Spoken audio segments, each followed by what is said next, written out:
come back Norman, spend a little time working. Hey, Tropy.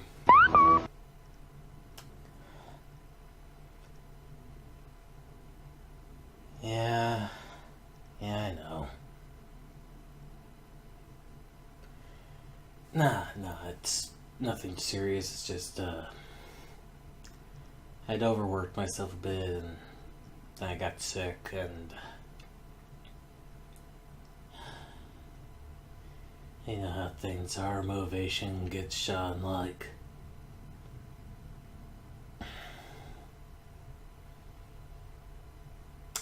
Yeah, you're right. Thanks. It helps to have someone else tell you to do what you know you need to. Alright, take care. Oh, say hi to Toby for me. Alright. Later.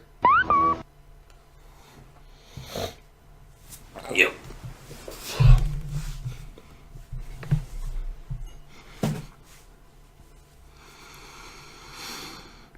Hello once again, viewers. Jake here, back finally to reading too much into things.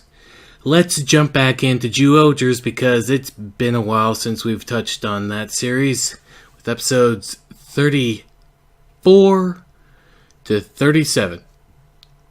Kyoju Hanta no Gyakushu, Jyuohger Saigo no Hi, Halloween no Oji-sama, and Tenku no Oja. We start off with Giant Beast Hunter Strikes Back, the first 5 minutes of which are devoted to our heroes fighting off 3 monster memory clones at once with their Megazord. The Whale Zord gets upset cause it wasn't used, the Rangers knowing that's what Bangray wanted. I'm not going to talk about this episode much because there's an intensely simple answer to their problem. No, not making a fake whale. Not wearing animal helmets so their minds can't be read. How would that even work? They wear helmets when they transform, and you can still read their minds through it. No, the solution is what they used to best him already. Yamato become Jyuo Whale. But he doesn't in this episode. Instead, they try to ambush him with Misao. This episode would make a lot more sense if, for some reason, they had the whale cube animal, but not Yamato having the whale form to transform into. They end up fighting copies of themselves, which they are confused by at first, despite the copies not wearing the animal headgear. So yeah. They beat the copies, but Yamato, exhausted, gets captured by Bangray.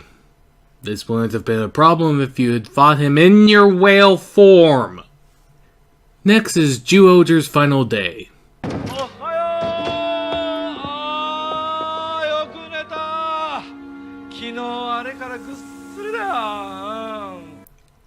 Okay, now you're not even trying to write.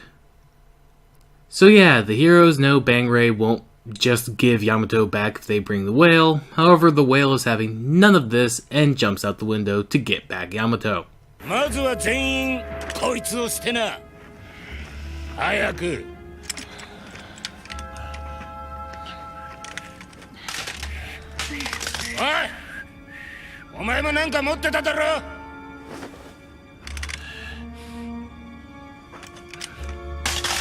Okay, that was kind of funny.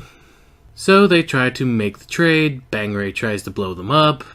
Seems they're dead. But they're fine because Mole.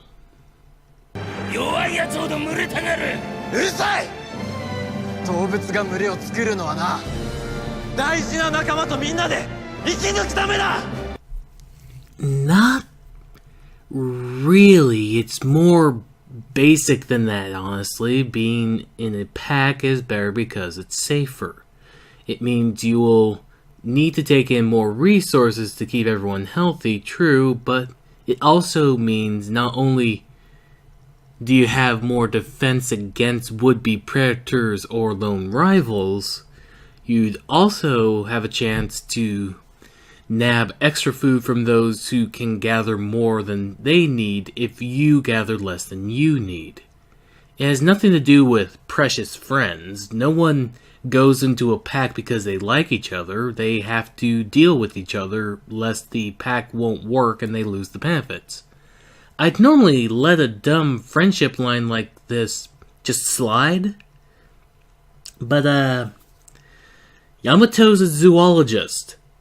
So you'd think, especially when not having to dumb down the explanation for children, he'd not say something so very wrong.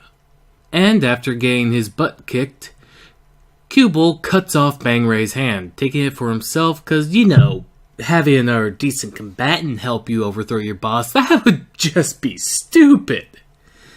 Speaking of, the Jyuohgers finally beat Bang Ray with a stupidly over-the-top finisher. And as for Bang Ray turning giant, they get themselves yet another Gattai, combining the other 9 Zords, the weapon animals, and the whale into one Wild Tosai Dodeca King. Do not hear stuff like Dodeca much in Sentai, I have to admit. Though with the animals, I don't think it even is Dodeca because it's over 10 then. And because it's a new Megazord, they have no problem taking out Bang Ray. Like, can't even be wounded by him. I cannot wait to see how many episodes it takes for that to change. And with the flurry of the hell, why is this not saved for the last episode attack? An enemy with some actual theming connection to our heroes is completely gone from the series. Episode 36, Halloween Prince, finds us back in space. We learn that Kubel, look at me remembering his name, has grafted Bang Ray's hand in place of his own. I will try to not think about how that works. Besides, we have less important things. Halloween is happening. Sure hope that doesn't date how far behind I am.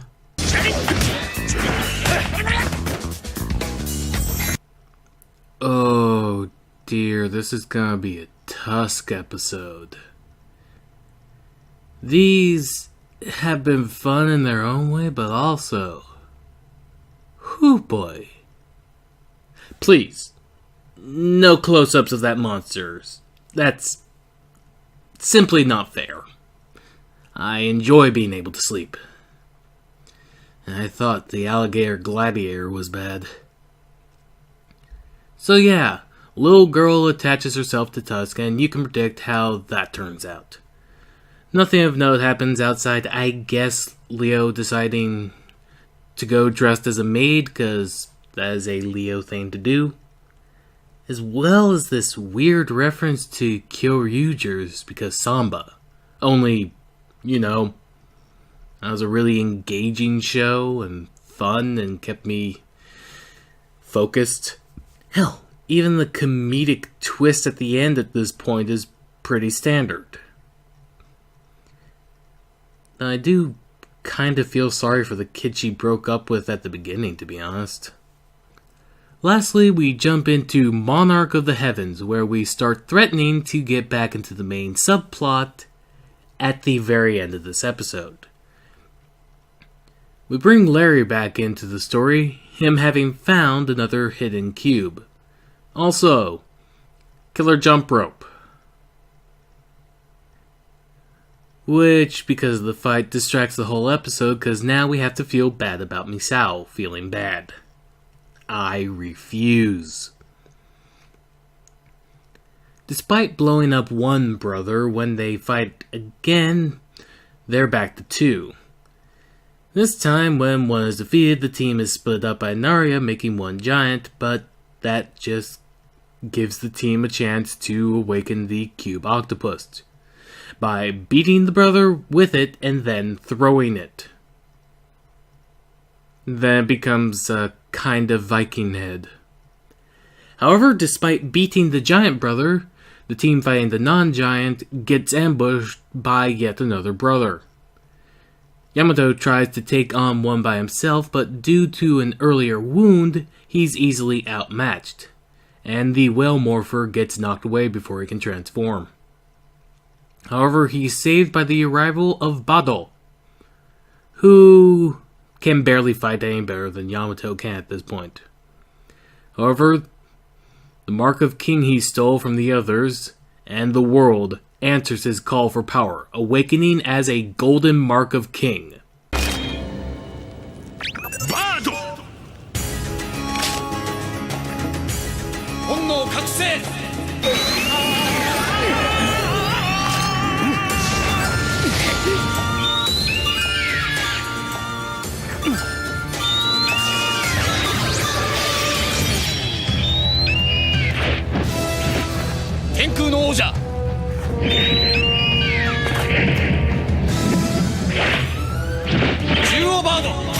And that's the episode.